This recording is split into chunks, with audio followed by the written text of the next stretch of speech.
Leituras da segunda quinzena de março.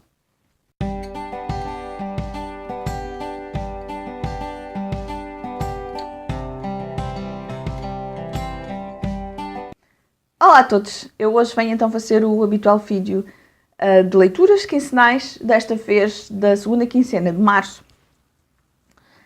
Eu iniciei então a quinzena com o segundo volume de um livro que tinha aparecido no vídeo anterior. Estou a falar de E Tudo o Vento Levou, de volume 2 de Margaret Mitchell. E posso-vos dizer, oh meu Deus, que livro, a sério. Eu tinha ficado completamente encantada num primeiro volume e este segundo volume foi também arrebatador. Eu vou-te-lhe dar 5 estrelas. É um livro que se tornou os 2 volumes, porque no original é apenas um, portanto eu vou falar um bocadinho genericamente. O livro E Tudo o Vento Levou tornou-se num livro dos meus favoritos da vida. E são livros que eu vou querer reler de tempos a tempos, porque eu fiquei completamente rendida, completamente apaixonada a esta história fantástica, fabulosa. Este é um livro que, apesar de continuar a ser descritivo, como tinha sido o volume anterior, eu notei que a leitura fluiu muito melhor. E apesar de ser de leitura lenta, atenção, estes 2 livros são livros muito descritivos e são livros que necessitam de atenção, que necessitam de uma leitura mais pausada, uma leitura mais calma. Eu gostei mais da Scarlett nesta segunda parte. Esta segunda parte já se foca depois do fim da guerra entre o que dividiu os Estados Unidos, o Norte e o Sul. E a Scarlett aqui está também a tentar, tal como o Sul, está a tentar recuperar, está a tentar tornar-se mais forte. E a Scarlett, apesar de todos os seus defeitos e mais alguns, porque a Scarlett é uma personagem com muitos defeitos, eu tenho que reconhecer que a Scarlett, apesar disso, é uma mulher de muita força, uma mulher de fibra, uma mulher que não baixa os braços e que luta para ter uma vida melhor, mas não só ela, a sua família, não só o filho, mas a própria família, as próprias irmãs. Ela fica com o peso da responsabilidade de Tara, que é a plantação, é a caça com a plantação da família O'Hara, e a Scarlett fica com esse peso, mas não baixa os braços, faz tudo para conseguir melhorar a vida de todos que dependem dela, todos que estão ao seu redor.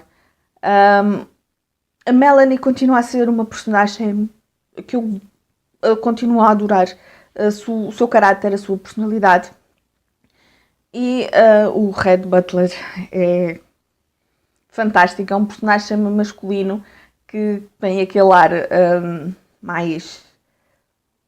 Ele tem os seus defeitos, e apesar de, tal como eu acho que falei no livro anterior, ele comenta muito com a Scarlett que são iguais. Eu não acho que sejam iguais. Eu acho que o Red Butler é melhor que a Scarlett, melhor no sentido em que ele tem um bom coração e lá no fundo, e ao contrário da Scarlett, que é sempre assim, que tenta um pouco dissimular os seus sentimentos. O Red não, se não gosta, não gosta, mas ele é boa pessoa. E o Ashley, para completar aqui a panóplia das 4 personagens principais, o Ashley nesse livro, não sei, eu no livro anterior até tinha simpatizado ligeiramente com ele parecia uma pessoa de valor, mas neste livro não. Nota-se que ele não se consegue adaptar a esta nova realidade e nota-se que é uma pessoa muito apática, muito conformada com aquilo que tem, com aquilo que lhe aparece à frente. Não gostei da forma como ele lida ali com a Melanie e com a Scarlett. Não, sinceramente não gostei da personagem, mas lá está, eu adorei o livro, 5 estrelas, e é daqueles livros em que eu podia estar aqui a falar 20, 30 minutos e eu não conseguiria retratar o quão maravilhoso e espetacular é este livro. Eu sei que são 2 calhamaços, o outro também é mais ou menos assim. São mais de, se não estou em erro, são mais de 1100 páginas, mas é um livro fabuloso, fabuloso, fantástico, maravilhoso. E nada do que eu disser aqui irá fazer jus a este livro. Portanto, eu só posso recomendar que o leiam se gostam deste período dos Estados Unidos, da guerra entre o Norte e o Sul, por causa da questão da escravatura, o pós-guerra, com personagens fortes, com personagens marcantes, e uma história em que, se querem que a autora faça o relato histórico, a caracterização histórica da época, leiam o livro E Tudo o Vento Levou, porque é maravilhoso mesmo. É um dos livros favoritos. Tornou-se num dos livros favoritos da minha vida. Leiam. Depois, ainda aqui assim um bocadinho na onda dos históricos, li então A Arca, de Victoria Hislop. Este é o terceiro livro que eu li da autora. Eu já li há uns bons anos A Ilha e o Regresso. A Ilha, eu gostei mais, assim, eu não me lembro grande coisa da história, mas eu tenho a sensação que gostei mais da Ilha do Regresso, mas isso não interessa nada. Eu então li A Arca. É passado na Grécia, numa pequena cidade de Salónica, acho que é este o nome, eu vou tentar deixar por aqui o nome desta pequena cidade. E é uma pequena cidade, e apesar de ser pequena, é uma cidade que é muito cosmopolita e que tem uma grande diversidade de comércio, e que a população também é muito diversificada no início deste livro. E reparte-se em cristãos, muçulmanos e judeus. E isto pela sinopse, e agora aqui um bocadinho, faltando atrás, pela sinopse, nós podemos ter a sensação que a história vai saltando entre 2007 e 1917. Mas, na verdade, o 2007 está aqui apenas como início do fio condutor, porque temos os 2 protagonistas, o Dimitri e a Caterina, a contarem a sua história ao seu neto. Portanto, inicia-se ali o primeiro capítulo. Aliás, eu acho que nem sequer é o primeiro capítulo, acho que é mesmo o prólogo, em que começa em 2007 e 2007, e depois então vamos para 1917, e onde vamos então acompanhando o crescimento das 2 personagens, do Dimitri e da Caterina. Vamos acompanhando não só estas personagens, como também a própria cidade de Thalassónica. Este nome é muito estranho. Acaba por ser uma personagem da história, porque a autora vai-nos descrevendo aquele ambiente e vamos acompanhando então ao longo de vários anos a evolução da cidade e que também a forma como ela foi afetada pelas diferentes guerras que aconteceram. Temos períodos marcantes, como por exemplo a expulsão dos muçulmanos da Grécia. Temos também ainda aqui partes da Segunda Guerra Mundial e que afeta então a vida dos judeus. E eu gostei bastante, eu dei-lhe 4 estrelas. Eu não lhe dei mais porque senti alguma falta de ligação com os personagens, mas eu gostei mesmo muito.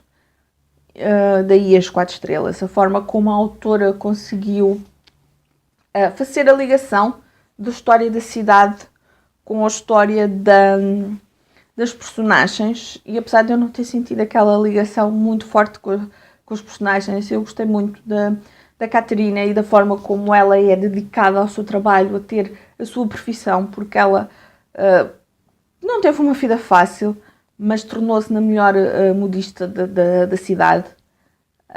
4 estrelas. Depois li então O Prestígio, de Christophe Priest. É um livro que eu tinha muita curiosidade já há algum tempo. Esta é a nova edição do livro e eu vou começar por, se calhar um pouco pelo fim. Eu espero que esta nova edição tenha muito mais sucesso do que as anteriores, porque para mim valeu muito, muito a pena. O que é então o Prestígio? O Prestígio é a história de 2 mágicos que no final do século XIX, início do século XX, mas então que dois mágicos rivais, dois ilusionistas rivais, e que estão ali, estão à disputa dos melhores espetáculos, dos melhores truques, sempre a tentar ser melhor que o outro, e sempre a tentar, e que esta rivalidade vai a níveis extremos. É uma história com muitos segredos, muitos mistérios, muita competição, e que competição que chega a um nível extremo. Eu adorei. Primeiro adorei a estrutura. A classificação. Eu dei 5 estrelas. Começar por aí. E depois, como eu estava a dizer, eu adorei a forma como o autor estruturou a história. A história está dividida em várias partes. Cada parte narrada por um personagem, do ponto de vista de uma personagem, quase como se fossem os diários, principalmente os diários dos dois magos. Temos então os pontos de vista dos magos, eu não sei se vou dizer bem os nomes, do Anshir e do Borden, acho que são estes os mágicos. E depois também temos, assim, numa versão mais contemporânea, dois descendentes destes magos, destes mágicos.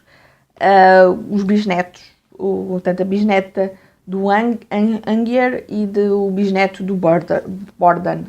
Os nomes, eu sou terrível para nomes e aqui na capa também não disse os nomes, mas eu acho que é algo assim, eu vou tentar deixar por aqui. Portanto, e voltando aqui ao livro, nós temos então o ponto de vista, a história a ser contada, tipo como diário, quase como diário, e foi muito bom. E depois a forma como a escrita do autor nos agarra, a mim agarrou-me completamente, a forma como ele conduz a história e que nos vai conduzindo em quase como a própria história do livro, o próprio enredo do livro é quase como se fosse um truque de ilusionismo, a forma como aqui as coisas vão sendo trabalhadas, a forma como ele nos vai desvendando alguns truques, e aquilo em que nem tudo é aquilo que parece ser. Muito bom. Eu adorei mesmo, eu disse 5 estrelas.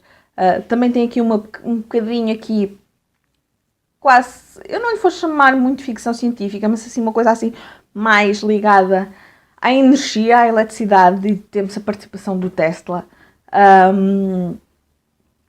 e ligado aqui a um truque muito bom, a sério, eu gostei muito, e eu espero que este livro tenha mais sucesso, porque eu se não estou em erro, acho que a Saída da Emergência já fez umas 2 ou 3 edições deste livro, e sempre foi muito apagado, e é um livro que eu fico completamente rendida, muito bom. É também um livro que eu, entretanto, descobri que tinha uma adaptação cinematográfica e que eu, curiosamente, já a tinha visto. Estou a falar do filme O Terceiro Passo. É do Christopher Nolan. Isso não estou em erro, é de 2006. Eu lembro que na altura vi o filme e também adorei, mas agora, comparativamente com o livro é muito melhor.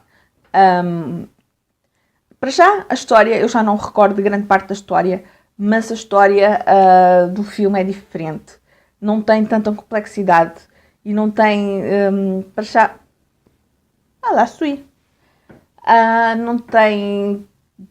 O livro é mais completo, tem mais. O livro tem a parte contemporânea que o filme não tem, e o final também, o desfecho aqui também é completamente diferente. Portanto, se já viram o filme, não se preocupem, podem ler o livro, porque vão ser surpreendidos na mesma. É claro que aqui um ou outro mistério, assim, já sabem, mas vão ser surpreendidos, acreditem.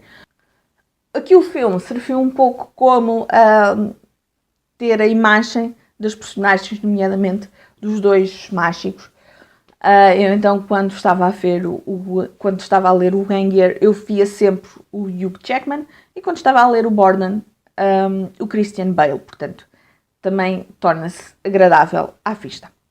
Mas 5 estrelas, e eu adorei mesmo, muito mesmo, completamente. Depois a última leitura do mês. E eu posso dizer que este mês foi um mês muito rico de leituras. Foram leituras muito boas, muito prazerosas. E esta não foi exceção. É um clássico, estou a falar de O Paraíso das Damas, de Émile Zola. 4 estrelas, primeiro que tudo. Este livro estava na estante já há algum tempo e eu, para o desafio, do desafio do grupo do Goodreads, do qual eu sou moderadora, o desafio A Falta ao Mundo em Livros, este primeiro trimestre era dedicado à França. E eu, já estávamos quase no final de março, e eu ainda não tinha lido nada, de nenhum livro do autor francês, então resolvi pegar no Paraíso das Damas. É a história então de quê? Para já temos a história de Denise, uma jovem, ela tem, acho eu, 20 anos, e é órfã, e vem para a cidade de Paris com os seus irmãos mais novos. São 2. É o Jean, acho eu, que tem à volta dos 16 anos, não estou em erro, e é o Pepe, que é um menino de 5 anos, não estou em erro. E ela vem alojada, vem na esperança do tio lhe dar alojamento, mas a recepção ao tio também não é assim muito boa. Mas então ela, quando chega, ela fica deslumbrada com os grandes armazéns que começam a surgir na altura.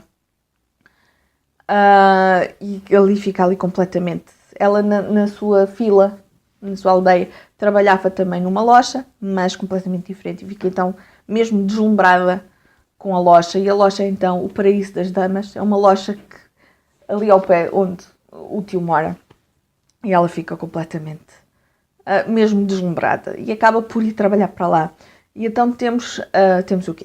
Vamos tendo a história dela, que ela vamos acompanhando a relação dela com os irmãos. E eu não gostei muito da relação dela com o irmão do meio.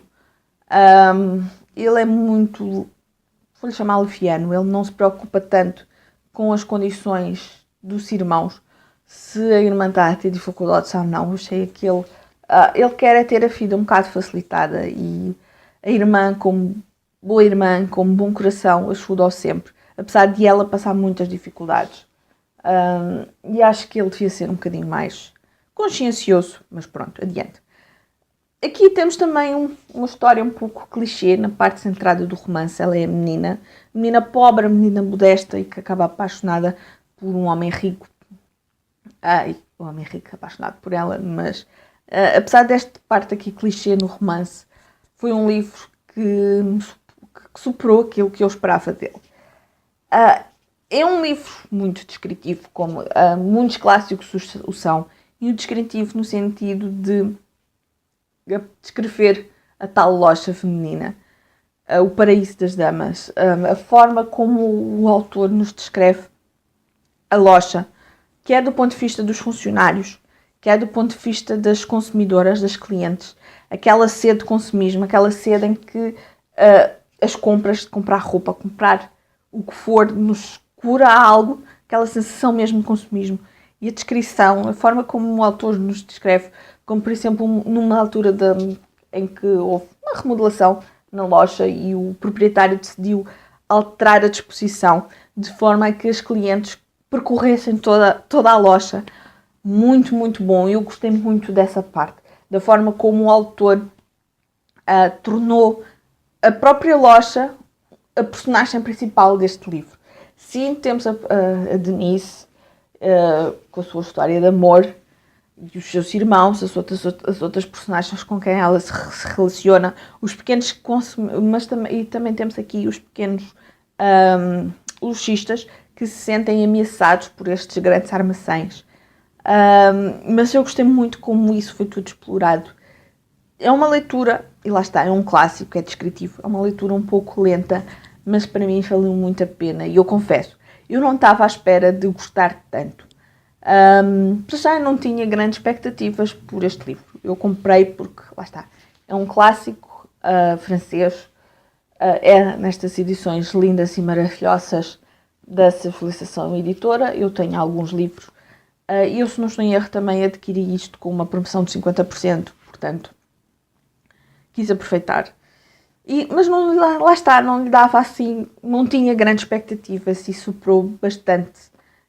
Gostei muito mais do que aquilo que eu pensava. Eu pensei que ia ser chato, mas... Ou então sou eu que estou este mês, se calhar, com um espírito para leituras mais descritivas, mais que nos absorvam mais. E gostei mesmo muito. 4 estrelas. E pronto, foram estas.